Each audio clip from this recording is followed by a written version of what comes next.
प्रभु यीशु मसीह के मधुर और मीठे नाम में आज दिनांक 18 मार्च दिन शनिवार को हम आप सब श्रोताओं का हार्दिक स्वागत करते हैं। आज के दिन के लिए जो वचन है लिया गया है भजन संहिता की पुस्तक उसका 16 अध्याय 10 पद। वचन कहता है, क्योंकि तू मेरे प्राण को अधलोक में ना छोड़ेगा, न अपने पवित्र भक्त को सड़ने देगा। प्रियो, आदम के पाप के कारण पुराने नियम के समय में परमेश्वर के सभी संतों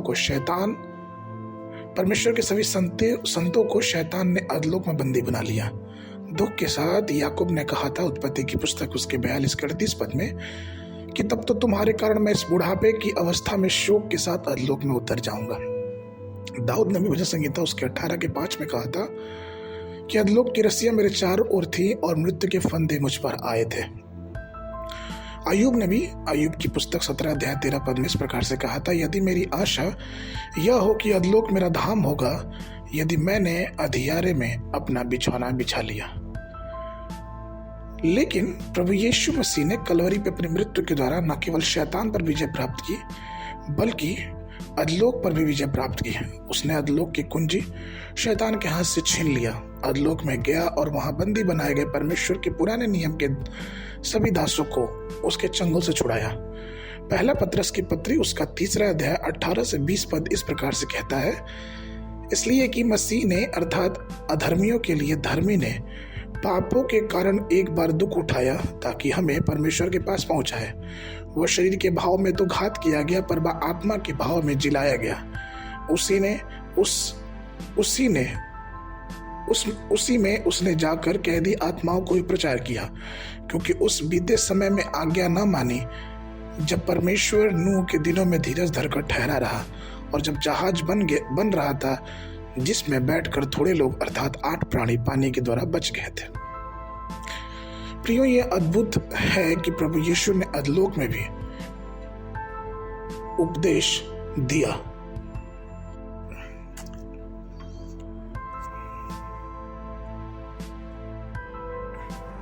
और इसलिए क्योंकि परमेश्वर अधलोक में जाके उपदेश दिया, यहां तक कि हदीस भी उस पर हावी न हो पाया।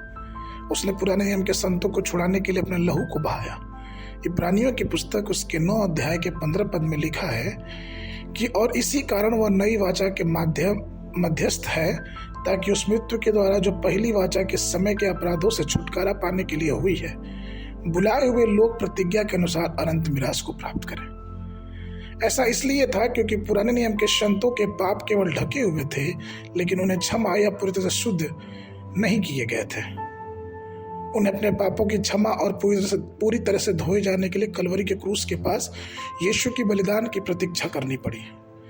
पुनरुत्थान की शक्ति ने उन्हें अधलोक पर विजय पाने की मदद की। प्रेरित पौलुस के मन में उस शक्ति को पाने की तीव्र लालसा थी और वो फिलिपियों की पत्री 3:10 से लेकर 11 पद में लिखता है कि और मैं उसको और उसकी मृत्युंजय की सामर्थ को और उसके साथ दुखों में सहभागी होने के मर्म को जानूं और उसकी मृत्यु की समानता को प्राप्त करूं, ताकि मैं किसी भी रीति से मरे हुए में से जी उठने के पद तक पहुंचूं। आज भी प्रियो, प्रभु ने हमको अपने पुनरुत्थान की शक्ति दी है। वो अधलोक पे विजय प्राप्त करने की सामर्थ हमें और आपको दी है। इसलिए सुसमाचार की शक्ति से हम जो नरक की आग की ओर अग्रसर हैं उन्हें छुड़ाएं और उन्हें प्रभु की सामर्थ्य में स्वर्ग के मार्ग पर ले जाने का प्रयास करें, जिससे हम उस अधलोक पे विजय प्राप्त करेंगे जो शैतान हमारे लिए तैयार रखा और परमेश्वर ने हमको उस पर विजय दे दिया है। आज के मनन के लिए प्रकाशित वाक्य की पुस्तक उसका 1 अध्याय 18 पद, मैं मर गया था और अब देख मैं युगान युग जीविता हूँ और मृत्यु और अधलोक की कुंजियां मेरे ही पास है।